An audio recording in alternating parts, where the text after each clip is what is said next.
Di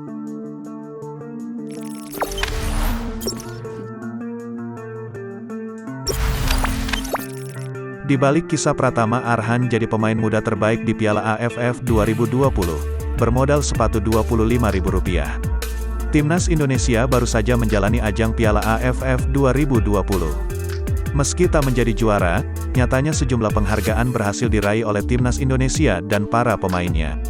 Salah satu yang menarik perhatian tentu saja Pratama Arhan. Pemain Timnas Indonesia asal Blora, Pratama Arhan Alif Rifai dinobatkan sebagai pemain muda terbaik Piala AFF 2020. Di balik kesuksesan bek Timnas Indonesia ini ternyata ada kisah perjuangan orang tua di belakang.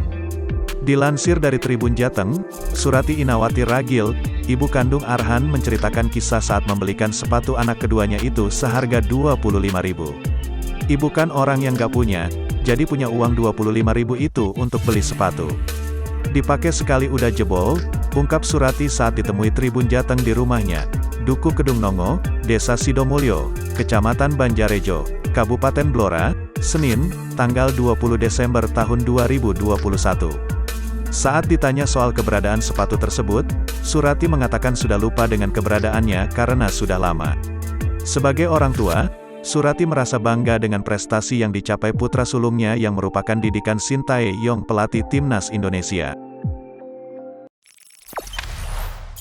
Jangan lupa subscribe, share, komen, dan like ya!